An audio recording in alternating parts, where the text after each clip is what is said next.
Voltamos a apresentar programa Entre Livros. Apresentação, Rosimeire Salles. Nossa Evolução é a obra que nós estamos hoje aqui no programa Entre Livros, conversando sobre ela com a autora veterana, Malo Balona. Agora, Malo, o paradigma consciencial é totalmente inovador, né? A gente parei para pensar assim na questão dos fenômenos, né, que você falou. A gente teve a metafísica, a gente teve a parapsicologia, que começou, né, assim, vamos dizer assim, a valorizar e a mostrar, olha, existe fenômeno sim, né? Mas só que uma coisa é o show pelo show e outra coisa é a aplicação disso com o fim da nossa evolução. Né? Isso é você, vamos dizer assim, ter uma autolucidez da sua capacidade de atuar em várias outras dimensões, lucidamente interagir com essas dimensões para assistir as outras consciências, muda tudo, né, Malo? É outra abordagem. É essa grande renovação que ele propôs. E você vê bem, qual foi o erro da parapsicologia? Embora muito bem intencionada, com grandes pesquisadores, né? Foi principalmente J.B. Reiner, que fez aqueles experimentos de a pessoa adivinhar a distância, enfim, aquelas figuras que eram cartões, embora fosse muito ingênuo o tipo de experimento, mas qual foi o erro deles, se a gente pode dizer assim, da parapsicologia, a quem a gente deve muito? Foi que eles, os cientistas, não eram parapsíquicos, eles não promoviam fenômenos. Eles tinham que pegar uma pessoa que tinha o fenômeno e confiar no que ela estava dizendo, ou tentar comprovar o que ela estava dizendo, mas não havia a experiência da parte do próprio cientista. Então, o que aconteceu de muito ruim nesse sentido? O estudado, que era o parapsíquico, o objeto de estudo, o indivíduo que veio para ser analisado, ele se julgou um grande cientista, porque ele estava sendo avaliado. Então, ele saiu dando aula, fazendo uma porção de bobagens e falando coisas totalmente, vamos dizer, inadmissíveis para o grande público, porque ele não tinha formação científica. Então, qual que foi o grande achado da conscienciologia e da projeciologia? O cientista é parapsíquico, ele faz a experiência ele mesmo. Então, o processo é autocomprobatório. Não precisa de usar terceiros para comprovar nada, porque a pessoa cria a sua própria autoconvicção, e justamente fundamentada pela experiência pessoal. Então, desse modo, isso foi inclusive dito por uma grande pesquisadora americana, ela chama Janet Lee Mitchell.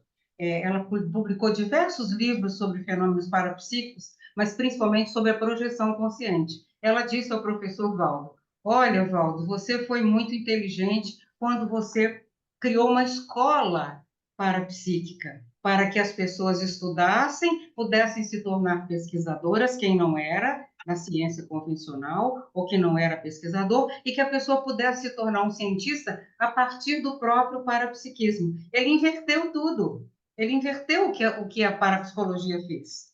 Então, isso foi muito importante, Rose, inclusive porque, vamos dar como exemplo, por exemplo, o Espiritismo é uma doutrina que nasceu na França e que ela admite os fenômenos parapsíquicos, é muito bacana, mas o principal organizador, compilador do processo não tinha experiências pessoais. Allan Kardec não tinha experiências parapsíquicas.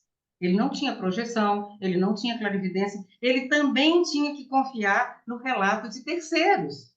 E o professor Valdo, embora tenha participado do Espiritismo, notou essa grande incoerência. E ele disse, não, o cientista precisa ser parapsíquico, para ele mesmo comprovar o processo que ele estuda. Então, nisso aí está toda a diferença do paradigma da consciência, o paradigma consciencial que ele propôs. Olha, eu estou propondo um paradigma que inclui as vidas anteriores das pessoas, as existências em outras dimensões, as bioenergias da pessoa.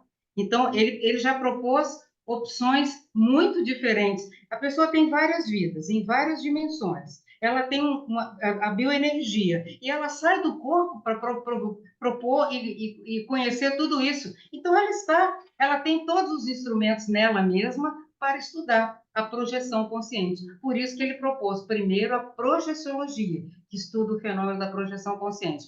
Dentro do fenômeno, o agente do fenômeno é a consciência. Ele propôs a conscienciologia para estudar o agente da experiência. Ele começou pela projeciologia, né? Sim, porque era mais fácil. Era um fenômeno universal. A projeção da consciência é um fenômeno universal.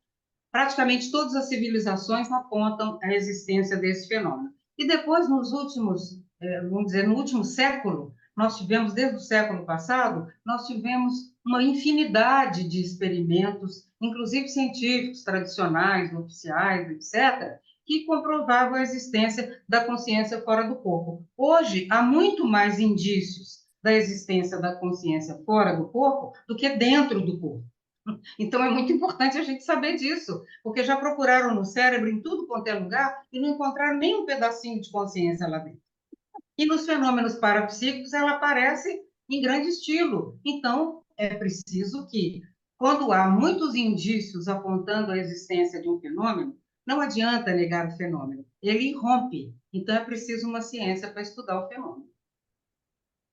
E aí ele fala sobre isso já no primeiro capítulo, né? Ele fala Direto, ele já abre falando sociologia. da experiência da projeção consciente, a ciência que estuda as projeções da consciência, saídas lúcidas do corpo humano e seus efeitos. Isso inclui projeções de energia, quando você exterioriza suas energias para uma pessoa que está doente, para alguém melhorar, ou quando você fala, vou te mandar umas boas energias para a sua prova do Enem. Você está fazendo exatamente isso.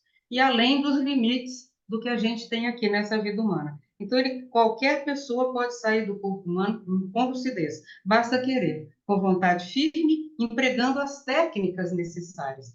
O que é a técnica? A técnica é o menor caminho entre a teoria e a prática. Quem usa a técnica? A ciência. A ciência faz isso. Ela percorre o caminho para ela passar. Olha, para você chegar aqui, o ideal é essa técnica. Então, ela encurta o caminho. Ela não é um atalho, mas ela encurta esse caminho até a experiência. E ela estimula você a organizar os seus passos. Isso é uma sistematização. Então, isso só ajuda. Então, muito importante essa questão dele propor um modelo para estudar, o fenômeno que podia ser estudado, e você, como protagonista, sem precisar usar ninguém no seu lugar.